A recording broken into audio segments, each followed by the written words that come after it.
My family was the Moore family. We had a farm that may have been right here. I'm not sure if the edge of our farm came quite to where we're sitting now, but our land was behind where the old Kmart is. We had 500 acres, and that has been pared down to about 25, which is what we have today.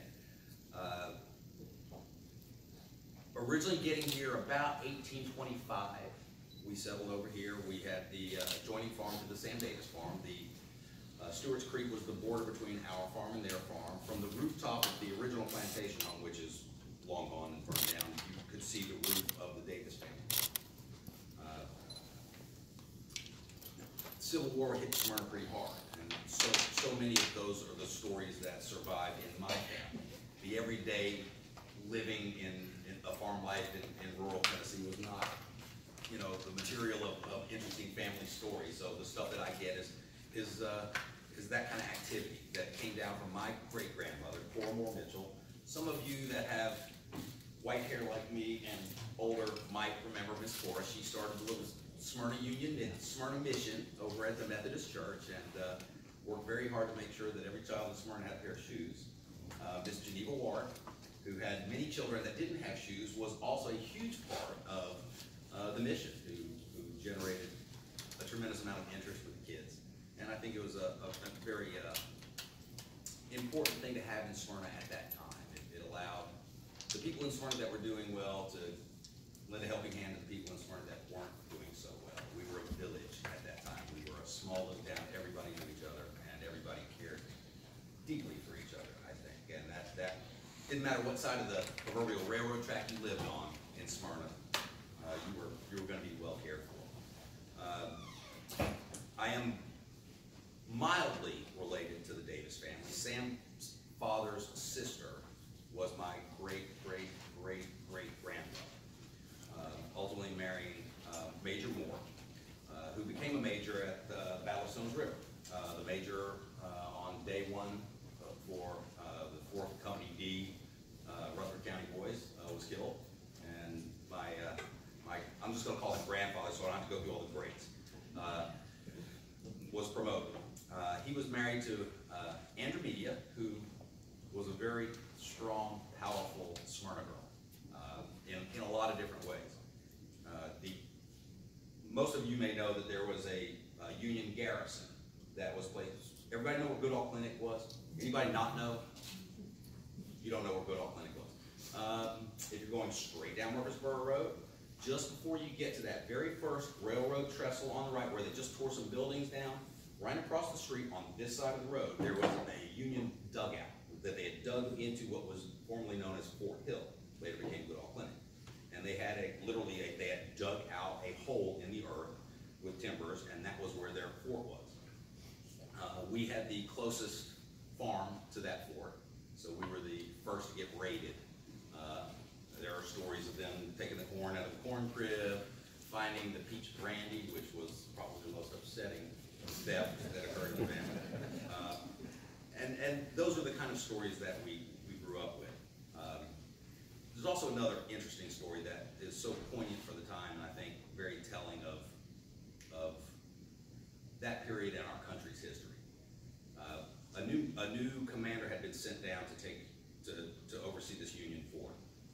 My grandfather was off fighting the war hither and yon, and left his wife at the farm alone.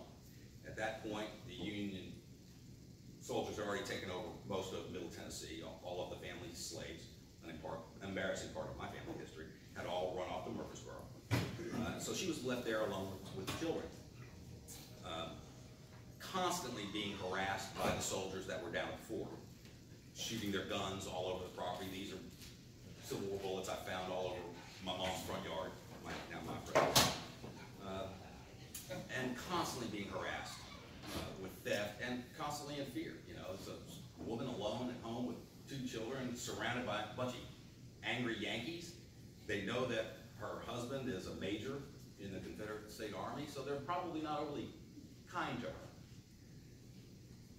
One day, the commanding officer came up to the house to do his own pilfering. He wanted to find the silver that she buried in the yard.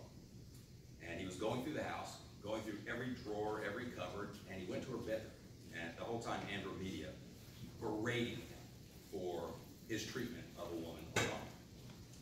He was going through her dresser, and there was a pistol that Major Moore had left her for her own protection, sitting in the drawer. And he pulled the pistol out, and he said, "You know, none of you Southern people are supposed to own weapons." And he stuffed the pistol down in his belt, in his sash. And he picked up a cloth, and he opened the cloth up, and he looked at it for a couple of minutes, and he very gently folded the cloth back up. He put it back in the drawer. He pulled the pistol out of his sash, and he put it back in the drawer, and he shut the door. And he looked over at Andromedia, and he said, "My troops will never bother you again." And he put his hand out and shook her hand. And on his finger was a Masonic ring. And on that little piece of cloth was a Masonic emblem. Major Moore was a Mason. This guy was a Mason from Ohio. But that Masonic bond transcended whatever angst they had for each other. And for the remainder of the war, our land was left alone. I'm not a Mason, so I'm not here promoting the Masonic Order. I'm just sharing a story that was very poignant. I have a cousin, Tom Titchener, who passed away. He was a great puppeteer. Marionette had the big show at the National Library every year, and he ultimately purchased Sam Davis's original birthplace and donated it to the Sam Davis Home. I share that story because in about 1895, my great-grandmother, Miss Cora, found this bayonet wedged in the eaves of Sam's original birthplace. Obviously, this was when it was still out on Amabile Road before it was taken apart. Been, you know, just one of those family objects forever. So if you've never held a crazy old rusty Civil War bayonet, that's a saber bayonet. I don't know much about it. I don't know a whole lot about Civil War objects. I do a metal detector because I'm fascinated about the things that I can dig up around here. I've got boxes of really interesting Civil War relics that I found right here in the middle of Smyrna. Though we may not have had a battle here in Smyrna, we had a ridiculous amount of troop movement. So if you live in Smyrna, odds are you have interesting things in your yard. And if you ever want to know what they are, call me. I'll come out, I'll metal detect, I'll put a flag everywhere I find something metal, and the hole digging is entirely up to you. And the filling in of the hole is entirely up to you.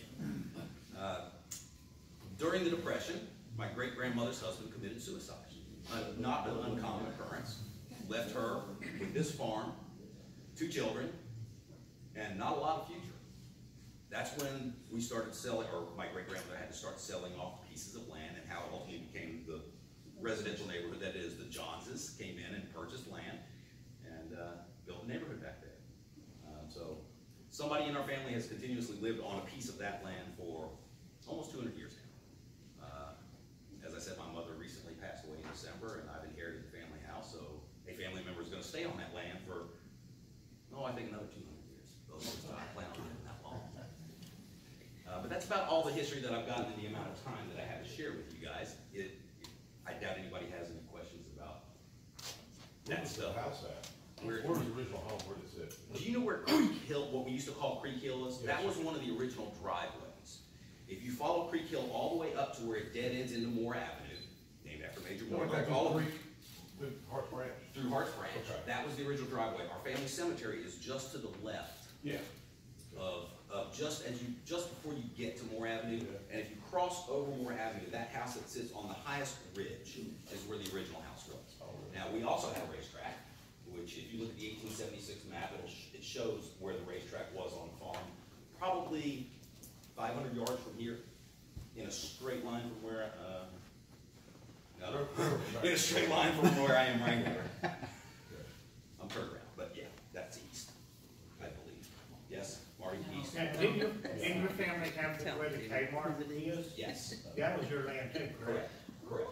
Which is why I think that at one point, this was probably part of the family land too. I think it extended this far. There are stories that we donated a little piece of land to the airport, or the airbase. And I'll end this with why our land created more children than any of the other land in Smyrna, Tennessee. In fact, I'm very proud of it. We had the conjugal visit spot of World War II. My great-grandmother, Miss Cora, had a son that was flying B-17s in Europe. Had trained in a place much like Smyrna that was so small there were no hotels, there were no places for their wives to stay or to visit them on weekends. They would have to come to go to Nashville, which was not an easy proposition to get to Nashville under 2 days. My great-grandmother was mortified that her son had to fly off to Europe without leaving a legacy. So in 1942, she decided to take one of her cotton fields and level it for the soldiers' wives to bring the little kind of trailers that they had in the 40s behind their little cars, and to stay there as long as their husbands were trained. As soon as their husbands ceased training, they had to leave and make room for the next spouse. So during the 40s, that cotton field was the site of a whole lot of little babies being born, I suspect. So another fun little tidbit of trivia on that little piece of land over there. We always tease my great-grandmother about that, but she didn't want to have any part of that. She was a fiercely independent woman. To try and save as much of the land as she could, she would take a bus into Nashville and went door to door selling magazines, did whatever she had to do to save as much of the land as she could. And I'm very thankful that we still have a little piece of it here in Smyrna today, with no intentions of selling it, hoping the city of Smyrna never tries to throw some eminent domain on us, because we are so close to the park and the town center. But that's I think the only people we had to worry about was TVA doing the eminent domain at one time. Well, the city's already taken an acre of my land for eminent domain. Yeah, so I was thinking they approached on you at one time. They did, and it was a flooding issue back in the back of the neighborhood. So they had to run some kind of aqueduct system underneath the corner of my land to drain off the lower part of the neighborhood, which I think we did, because we weren't doing anything with the land anyway. I'd rather those folks not flood out. Anyway, I'd like to thank all of you guys for the time. I'm going to grab Any more questions? Yeah. Real quick? Where was your mom born at? Where was she born? Was she born in Smyrna? my mother? My mother was born in Lexington, Kentucky. I was born in New Jersey. My mom went up north and found a Yankee boy to marry. And when I was 7, I basically told them, I'm moving to Smyrna with my grandparents. You can either come, you can take me, or I'm going to hitchhike. But I want out of New Jersey. And I think when I packed a bag and started heading this way, they decided they should follow the youngest, because he's going anywhere. I have no desire to be a New Jerseyan. I am a Smyrnite. Maybe not born, but certainly bred. Yeah, let me ask you that. Are we Smyrnites or we Smyrnians? We're both. Okay. It's really, if you're on the other side of the railroad tracks, you're Smyrnian. If you're on this side of the railroad tracks, you're Smyrnite. Okay.